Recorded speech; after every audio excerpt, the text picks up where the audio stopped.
श्रीमद् भगवद गीता के जरिए व्यक्ति अपने जीवन की कई समस्याओं का हल खोज सकता है।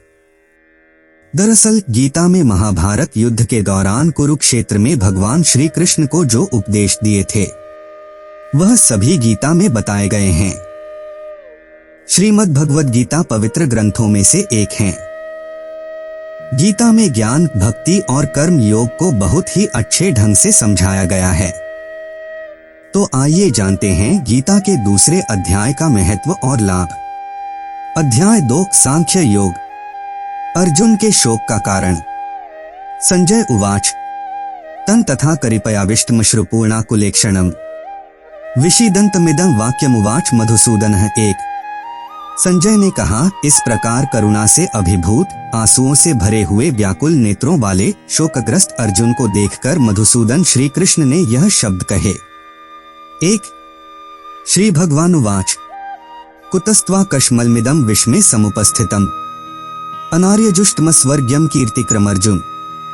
2 श्री भगवान ने कहा, हे अर्जुन, इस विपरीत स्थिति पर तेरे मन में यह अज्ञान कैसे उत्पन्न हुआ? न तो इसका जीवन के मूल्यों को जानने वाले मनुष्यों द्वारा आचरण किया गया है और न ही इससे स्वर्ग की और न ही यश की प्राप्ति होती है। 2 क्लैब्यमासनगमः पार्थ नैतत्त्वयुपपद्यते क्षुद्रं हृदय दौर्बल्यं त्यक्त्वोत्तिष्ठ परन्तप। 3 इसलिए हे अर्जुन, तू नपुंसकता को प्राप्त मत हो, यह तुझे शोभा नहीं देता है। हे शत्रुओं के दमन करता, हृदय की तुच्छ दुर्बलता को त्याग कर युद्ध के लिए खड़ा हो। 3 अर्जुन उवाच कथं भीष्मं संख्ये द्रोणं च मधुसूदन इषुभिः प्रतियोत्स्यामि पूजार्हावरिसूदन। 4 अर्जुन ने कहा, हे मधुसूदन, हे शत्रुहंता, मैं युद्ध भूमि में किस प्रकार भीष्म पितामह और द्रोणाचार्य जैसे पूजनीय व्यक्तियों पर बाण कैसे चलाऊंगा। 4 गुरुन् हत्वा ही महानुभावा श्रेयो भोक्तुं भैक्ष्यम्पि लोके हत्वार्थ कामास्तु गुरुनिहैव भुंजीय भोगान रुधिर प्रदिग्धान। 5 भावार्थ से महापुरुषों को जो कि मेरे गुरु हैं, इन्हें मारकर जीने की अपेक्षा में इस संसार में भिक्षा मांगकर खाना श्रेयस्कर समझता हूँ, क्योंकि गुरुजनों को मारकर भी तो इस संसार में खून से सने हुए सुख रूप भोग ही तो भोगने को मिलेंगे।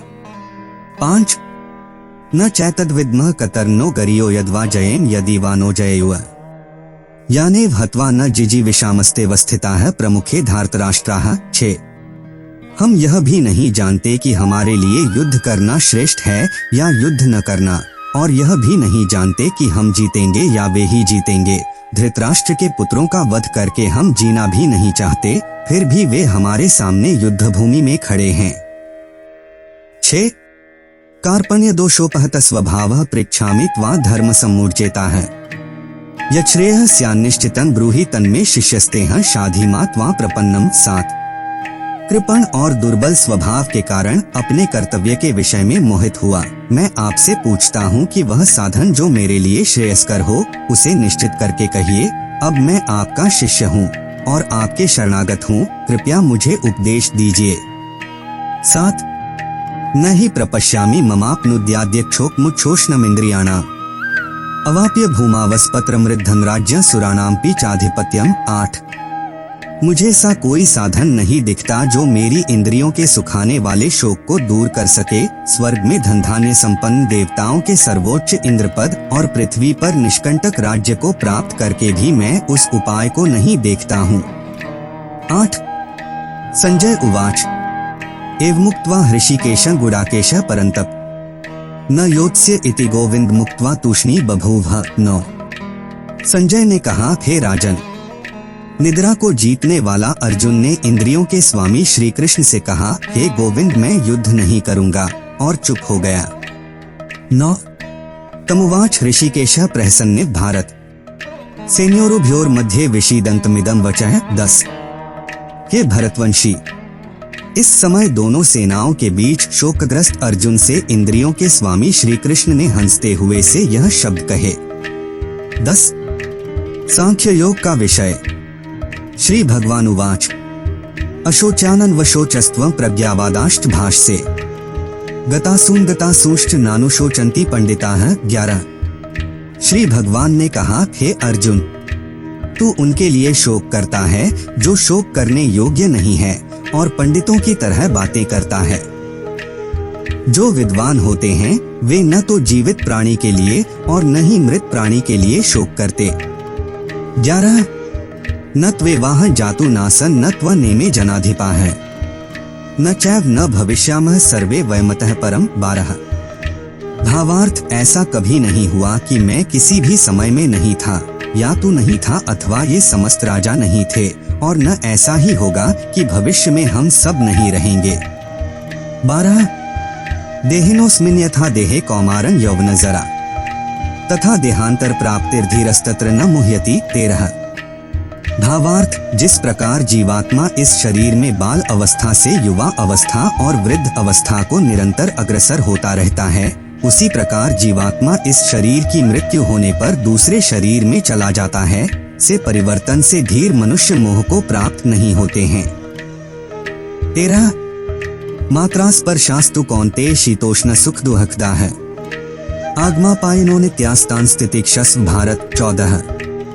हे कुंती पुत्र, सुख दुख को देने वाले विषयों के क्षणिक संयोग तो केवल इंद्रिय बोध से उत्पन्न होने वाले सर्दी तथा गर्मी की ऋतुओं के समान आने जाने वाले हैं। इसलिए हे भरतवंशी, तू अविचल भाव से उनको सहन करने का प्रयत्न कर। 14। यही न व्यथ्यन्त्येते पुरुषं पुरुषर्षभ समदुःख सुखं धीरं सोमृतत्वाय कल्पते। 15।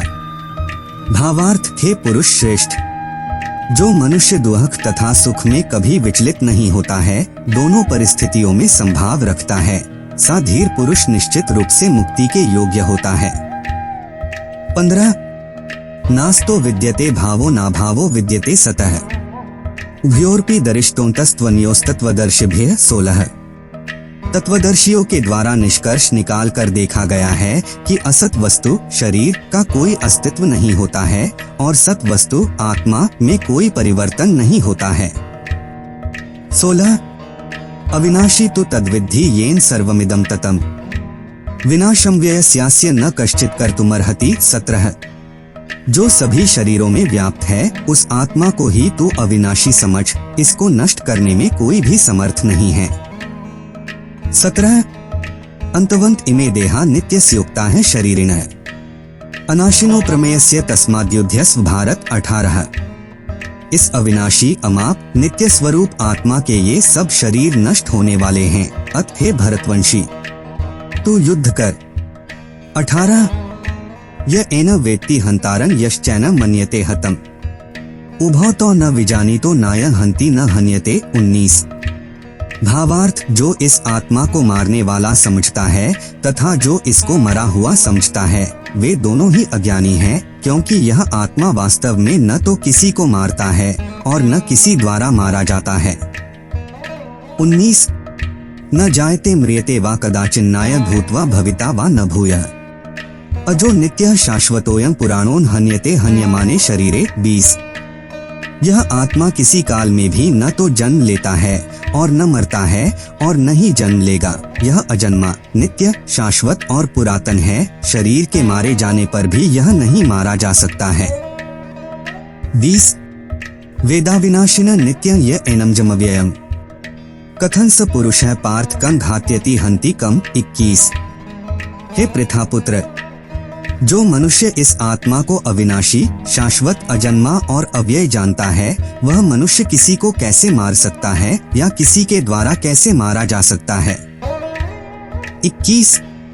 वासांसि जीर्णानि यथा विहाय नवानि गृह्णाति नरो प्राणी तथा शरीराणि विहाय जीर्णान्यन्यानि संयाति नवानि देहि। 22। भावार्थ, जिस प्रकार मनुष्य पुराने वस्त्रों को त्याग कर दूसरे नए वस्त्रों को धारण करता है, उसी प्रकार आत्मा पुराने तथा व्यर्थ के शरीरों को त्याग कर नए शरीरों को धारण करता है।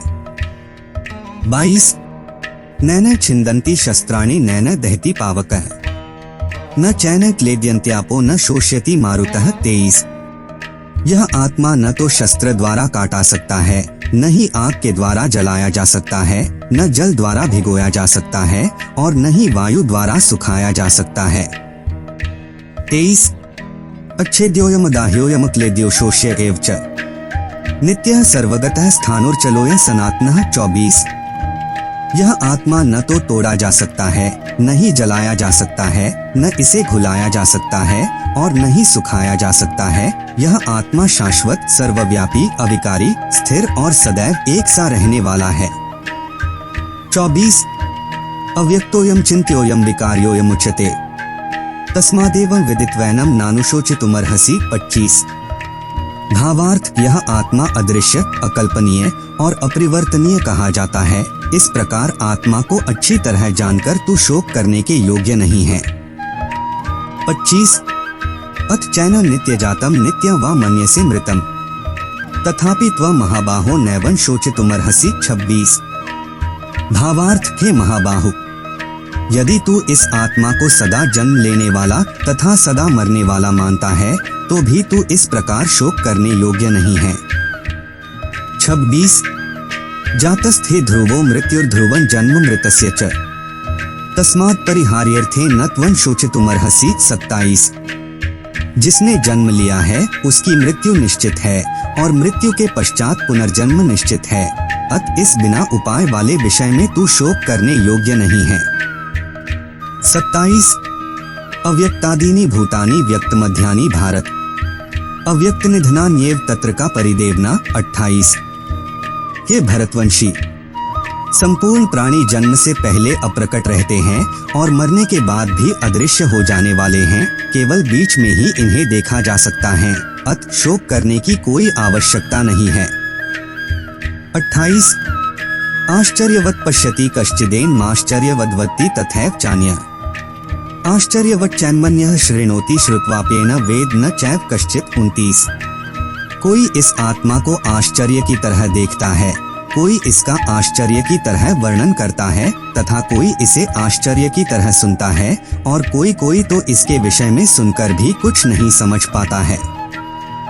29 देहि नित्यं वध्योयं देहे सर्वस्य भारत तस्मात् सर्वाणि भूतानि न त्वं शोचितुमर्हसि। 30 हे भरतवंशी, इस आत्मा का शरीर में कभी वध नहीं किया जा सकता है। अत तुझे किसी भी प्राणी के लिए शोक करने की आवश्यकता नहीं है।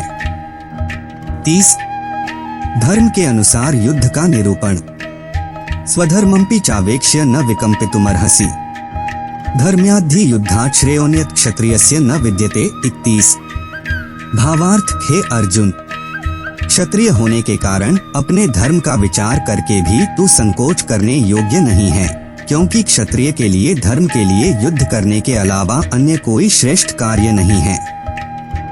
31 यदृच्छया चोपन्ना स्वर्गद्वारं पावृतम् सुखिनः क्षत्रियाः पार्थ लभन्ते युद्धमीदृशम्। 32 हे पार्थ, वे क्षत्रिय भाग्यवान है जिन्हें इस युद्ध के अवसर अपने आप प्राप्त होते हैं, जिससे उनके लिए स्वर्ग के द्वार खुल जाते हैं। 32 अथ चेत्त्वमिमं धर्मे संग्रामं न करिष्यसि ततः स्वधर्मं कीर्तिं च हित्वा पापं वाप्स्यसि। 33 किंतु यदि तू इस धर्म के लिए युद्ध नहीं करेगा तो अपनी कीर्ति को खोकर कर्तव्य कर्म की उपेक्षा करने पर पाप को प्राप्त होगा। 33 अकीर्तिं चापि भूतानि कथयिष्यन्ति ते व्यया संभावितस्य चाकीर्तिर्मरणात्तिरिच्यते। 34 लोग सदैव तेरी बहुत समय तक रहने वाली अपकीर्ति का भी वर्णन करेंगे और सम्मानित मनुष्य के लिए अपकीर्ति मृत्यु से भी बढ़कर है। 34 भयाद्रणादु परतम मनस्यन्ते त्वां महार्थाः येषां च त्वं बहुमतो भूत्वा यास्यसि लाघवम्। 35 भावार्थ जिन जिन योद्धाओं की दृष्टि में तू पहले सम्मानित हुआ है वे महारथी लोग तुझे डर के कारण युद्ध भूमि से हटा हुआ समझकर तुच्छ मानेंगे। 35 अवाच्यवादांश्च बहून् वदिष्यन्ति तवाहिताः निन्दन्तस्तव सामर्थ्यं ततो दुःखतरन्नु किम। 36 तेरे शत्रु तेरी सामर्थ्य की निंदा करते हुए तुझे बहुत से कटु वचन भी कहेंगे, तेरे लिए इससे अधिक दुखदायी और क्या हो सकता है। 36 हतो वा प्राप्स्यसि स्वर्गं जित्वा वा भोक्ष्यसि महीं तस्मादुत्तिष्ठ कौन्तेय युद्धाय कृतनिश्चयः। 37 भावार्थ हे कुंती पुत्र, यदि तू युद्ध में मारा गया तो स्वर्ग को प्राप्त करेगा और यदि तू युद्ध जीत गया तो पृथ्वी का साम्राज्य भोगेगा। अत तू दृढ़ संकल्प करके खड़ा हो जा और युद्ध कर। 37 सुख दुखे समे कृत्वा लाभालाभो जया जया ततो युद्धाय युजस्व नैवं पापम वाप्स्यसि। 38 सुख या दुख, हानि या लाभ और विजय या पराजय का विचार त्याग कर युद्ध करने के लिए ही युद्ध कर, सा करने से तू पाप को प्राप्त नहीं होगा। 38 कर्मयोग का विषय। एषा ते विहिता सांख्ये बुद्धिर्योगे त्विमा श्रेणु बुद्ध्या युक्तो यया पार्थ कर्म बंधन प्रहास्यसि। 39 भावार्थ, हे पृथा पुत्र, यह बुद्धि तेरे लिए ज्ञान योग, सांख्य योग के विषय में कही गई और अब तू इसको निष्काम कर्मयोग के विषय में सुन, जिससे तू इस बुद्धि से कर्म करेगा तो तू कर्मों के बंधन से अपने को मुक्त कर सकेगा। 39 यनेहाभिक्रम नाशोस्ति प्रत्यवातो न विद्यते स्वल्पमप्यस्य धर्मस्य त्रायते महतो भयात्। 40 भावार्थ, इस प्रकार कर्म करने से न तो कोई हानि होती है और न ही फलरूप दोष लगता है, अपितु इस निष्काम कर्मयोग की थोड़ी सी भी प्रगति जन्म मृत्यु के महान भय से रक्षा करती है। 40 व्यवसायात्मिका बुद्धिरेके कुरुनंदन बहुशाखा ह्यनंताश्च बुद्धयो व्यवसायनाम। 41 भावार्थ, हे कुरुनंदन, इस निष्काम कर्मयोग में दृढ़ प्रतिज्ञ बुद्धि एक ही होती है, किंतु जो दृढ़ प्रतिज्ञ नहीं है उनकी बुद्धि अनंत शाखाओं में विभक्त रहती है। 41 यामिमा पुष्पिता वाचं प्रवदन्त्य विपश्चितः वेदवादर्ताः पार्थ नान्यदस्तीति वादिनः। 42 कामात्मानः स्वर्गप्रा जन्म कर्म फलप्रदा क्रियाविश्लेष बहुला भोगैश्वर्यक्ति प्रति। 43 भावार्थ, हे पृथा पुत्र, अल्पज्ञानी मनुष्य वेदों के उन अलंकारिक शब्दों के प्रति अत्यधिक आसक्त रहते हैं जो स्वर्ग की प्राप्ति, उत्तम जन्म तथा श्वर्य आदि की प्राप्ति के लिए अनेक सकाम कर्मफल की विविध क्रियाओं का वर्णन करते हैं। इंद्रिय तृप्ति और श्वर्यमय जीवन की कामना के कारण वे कहते हैं कि इससे बढ़कर और कुछ नहीं है। 42 से 43 भोगैश्वर्य प्रसक्ताना तयापहृत चेतसा व्यवसायात्मिका बुद्धिः समाधौ न विधीयते। 44 भावार्थ, जो मनुष्य इंद्रियों के भोग तथा भौतिक श्वर्य के प्रति आसक्त होने से सी वस्तुओं से मोहग्रस्त हो जाते हैं, उन मनुष्यों में भगवान के प्रति दृढ़ संकल्पित बुद्धि नहीं होती है। 44 त्रैगुण्य विषया वेदा निस्त्रैगुण्यो भवार्जुन निर्द्वंद्वो नित्य सत्वस्थो निर्योगक्षेम आत्मवान। 45 भावार्थ, हे अर्जुन, वेदों में मुख्य रूप से प्रकृति के तीनों गुणों का वर्णन हुआ है, इसलिए तू इन तीनों गुणों से ऊपर उठ, हर्ष शोक आदि द्वंद्वों से रहित तथा सुरक्षा की सारी चिंताओं से मुक्त आत्मपरायण बन। 45 यावानर्थ उत्पाने सर्वतः संप्लुतोदके तावान सर्वेषु वेदेषु ब्राह्मणस्य विजानतः। 46 भावार्थ, सभी तरफ से परिपूर्ण जलाशय के प्राप्त हो जाने पर छोटे जलाशय के प्रति मनुष्य का जितना प्रयोजन रहता है, ब्रह्मा को तत्व से जानने वाले ब्राह्मण का समस्त वेदों से उतना ही प्रयोजन रह जाता है। 46 कर्मणेवाधिकारस्ते मा फलेषु कदाचन मां कर्मफलहेतुर्भुर्मा ते संगोस्त्व कर्मणि। 47 भावार्थ, तेरा कर्म करने में ही अधिकार है, उसके फलों में अधिकार नहीं है, इसलिए तू न तो अपने आप को कर्मों के फलों का कारण समझ और कर्म न करने में तेरी आसक्ति भी न हो। 47 योगस्थः कुरु कर्माणि संग त्यक्त्वा धनंजय सिद्धय सिद्धयोः समो भूत्वा समत्व योग उच्यते। 48 भावार्थ, हे धनंजय, तू सफलता तथा विफलता में आसक्ति को त्याग कर संभाव में स्थित हुआ अपना कर्तव्य समझकर कर्म कर, सी समता ही समत्व बुद्धि योग कहलाती है। 48 दूरेण ह्यवरं कर्म बुद्धि योगात् धनंजय बुद्धो शरण मनविच कृपणाः फलहेतवः। 49 भावार्थ, हे धनंजय, इस समत्व बुद्धि योग के द्वारा समस्त निंदनीय कर्म से दूर रहकर उसी भाव से सी चेतना परमात्मा की शरण ग्रहण कर सकाम कर्म के फलों को चाहने वाले मनुष्य अत्यंत कंजूस होते हैं। 49 बुद्धियुक्तो जहातीह उभे सुकृत दुष्कृते तस्माद्योगा युज्यस्व योगः कर्मसु कौशलम 50। भावार्थ समत्व बुद्धि योग के द्वारा मनुष्य इसी जीवन में अपने आप को पुण्य और पाप कर्मों से मुक्त कर लेता है। अत तू इसी योग में लग जा, क्योंकि इसी योग के द्वारा ही सभी कार्य कुशलता पूर्वक पूर्ण होते हैं। 50। कर्मजं बुद्धियुक्ता ही फलं त्यक्त्वा मनीषिणः जन्म बंध विनिर्मुक्ता है पदं गच्छन्ति नाम्यम 51। भावार्थ इस समत्व बुद्धि योग से ऋषि मुनि तथा भक्त सकाम कर्मों से उत्पन्न होने वाले फलों को त्याग कर जन्म मृत्यु के बंधन से मुक्त होकर परमपद को प्राप्त हो जाते हैं। 51। यदा ते मोह कलिलं बुद्धिर्व्यतितृष्यति तदा गंतासि निर्वेदन श्रोतव्यस्य श्रुतस्य च 52। भावार्थ जिस समय में तेरी बुद्धि मोहरूपी दलदल को भली भांति पार कर जाएगी, उस समय तू सुने हुए और सुनने योग्य सभी भोगों से विरक्ति को प्राप्त हो जाएगा। 52। श्रुति विप्रतिपन्ना ते यदा स्थास्यति निश्चला समाधावचला बुद्धिस्तदा योगम वाप्स्यसि 53। भावार्थ वेदिक ज्ञान के वचनों को सुनने से विचलित हुई तेरी बुद्धि जब एकनिष्ठ और स्थिर हो जाएगी, तब तू आत्म साक्षात्कार करके उस दिव्य चेतना रूप परमात्मा को प्राप्त हो जाएगा। 53। स्थिर प्रज्ञ पुरुष के लक्षण। अर्जुन उवाच स्थित प्रज्ञस्य का भाषा समाधिस्थस्य केशव स्थितधियः किं प्रभाषेत किमासीत व्रजेत किं 54। भावार्थ अर्जुन ने कहा, हे केशव, अध्यात्म में लीन स्थिर बुद्धि वाले मनुष्य का क्या लक्षण है? वह स्थिर बुद्धि मनुष्य कैसे बोलता है, किस तरह बैठता है और किस प्रकार चलता है? 54। श्री भगवानुवाच प्रजहाति यदा कामान सर्वान् पार्थ मनोक्तान् आत्मैवात्मना तुष्टः स्थित प्रज्ञस्तदोच्यते 55।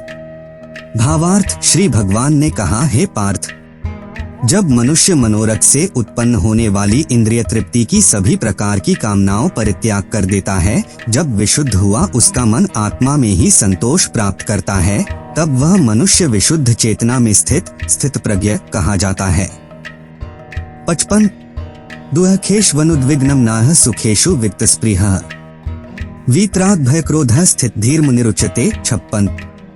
भावार्थ दुखों की प्राप्ति होने पर जिसका मन विचलित नहीं होता है, सुखों की प्राप्ति की इच्छा नहीं रखता है, जो आसक्ति भय तथा क्रोध से मुक्त है, ऐसा स्थिर मन वाला मुनि कहा जाता है। 56। यह सर्वत्रान्भिस्नेहस्तत् प्राप्य शुभाशुभम नाभिनंदति न द्वेष्टि तस्य प्रज्ञा प्रतिष्ठिता 57। भावार्थ इस संसार में जो मनुष्य न तो शुभ की प्राप्ति से हर्षित होता है और न अशुभ के प्राप्त होने पर द्वेष करता है, सी बुद्धि वाला पूर्ण ज्ञान में स्थिर होता है। 57। यदा संहरते चायं कूर्मुंगनीव सर्वशः इंद्रियाणीन्द्रियार्थेभ्यस्तस्य प्रज्ञा प्रतिष्ठिता 58। भावार्थ जिस प्रकार कछुआ सब ओर से अपने अंगों को समेट लेता है, उसी प्रकार जब मनुष्य इंद्रियों को इंद्रिय विषयों से सब प्रकार से खींच लेता है, तब वह पूर्ण चेतना में स्थिर होता है। 58। विषया विनिवर्तन्ते निराहारस्य देहिनः रसवर्ज रसोप्यस्य परं दृष्ट्वा निवर्तते 59।